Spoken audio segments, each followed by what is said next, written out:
What if a factory wasn't just a machine for production, but a monument to movement? What if walls could lean forward, as if racing toward tomorrow? What if brick and glass didn't only enclose but expressed rhythm, power, and speed? In 1926, on the industrial edge of Leningrad, one building dared to answer those questions, not with silence, but with velocity. This is the story of the Red Flag Textile Factory designed by Erich Mendelsohn, an architecture of revolution, motion, and momentum. Leningrad in the mid-1920s wasn't just rebuilding, it was reinventing itself. Still marked by the scars of civil war and the fresh thunder of the Bolshevik Revolution, it was more than a city, it was an experiment. And like all experiments, it needed a laboratory. That laboratory was industry. The Soviet vision of modernity wasn't centered in cathedrals or palaces, but in factories, the engines of socialism, the temples of the worker. In the city's southern districts, surrounded by smokestacks and soot, stood the site designated for the Red Flag Textile Factory. It would produce not just bolts of fabric, but symbols of progress, of ideology, of the new Soviet spirit. The commission went to a German Erich Mendelsohn, the architect of motion. Mendelsohn had already captivated Europe with his Einstein Tower, a sinuous, expressionist form that seemed to rise like a flame from the earth.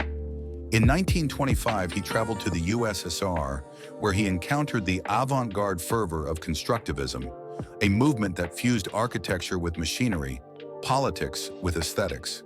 He met L. Lissitzky, Moise Ginsburg, and other radicals reshaping art and life under the new Soviet order. This trip wasn't just inspiration, it was ignition. When the Soviet Union invited him to design a textile factory in Leningrad, Mendelsohn saw more than a building. He saw a canvas for his ideas of dynamic functionalism, a way to fuse motion and meaning.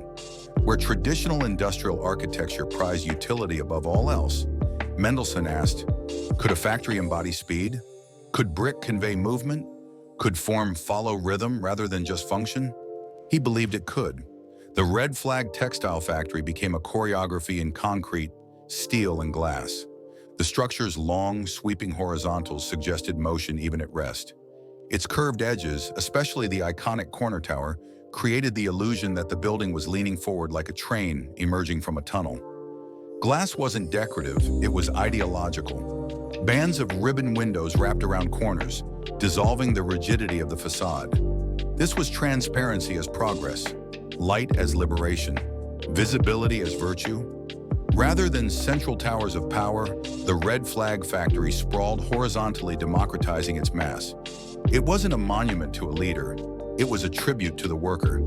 Its proportions honored the collective, not the individual.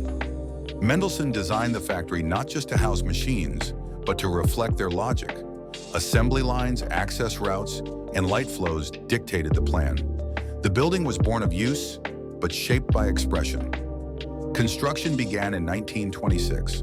The Soviet state offered local materials and labor, but not the technical precision Mendelsohn might have expected in Germany.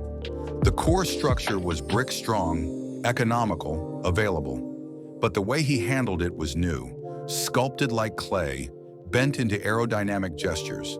The most iconic feature was the glazed corner turret, which became a kind of architectural visor, a gesture of speed, a visual crescendo. Inside, production floors stretched out like runways. Rows of looms filled vast halls flooded with daylight.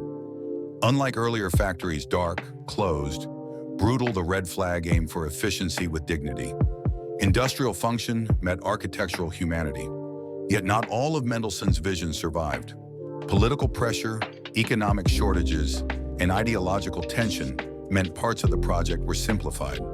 Still, what was built carried his spirit, a building that moved, even in stillness. To understand the Red Flag Factory, we must also understand constructivism. Constructivism wasn't just a style, it was a worldview. It rejected ornament, tradition, and bourgeois nostalgia. It embraced industry, modern materials, and the potential of architecture to shape behavior. Constructivist buildings were designed to inform, to educate, and to restructure society, not just house it. Mendelsohn, though not a Soviet citizen, aligned with these ideas. His Red Flag Factory stood at the crossroads of German Expressionism and Russian Constructivism, a rare hybrid of emotion and ideology. Today, the Red Flag Textile Factory stands as one of the great unspoken monuments of 20th century architecture.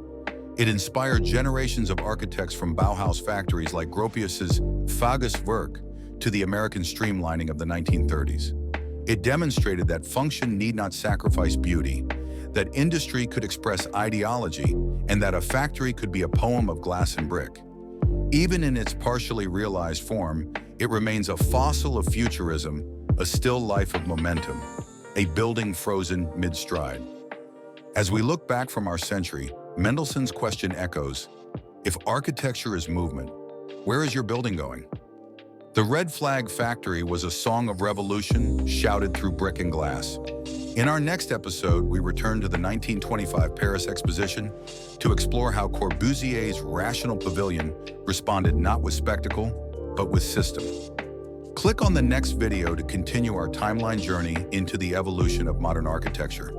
Because architecture doesn't just reflect history, it writes it, and the story is far from over.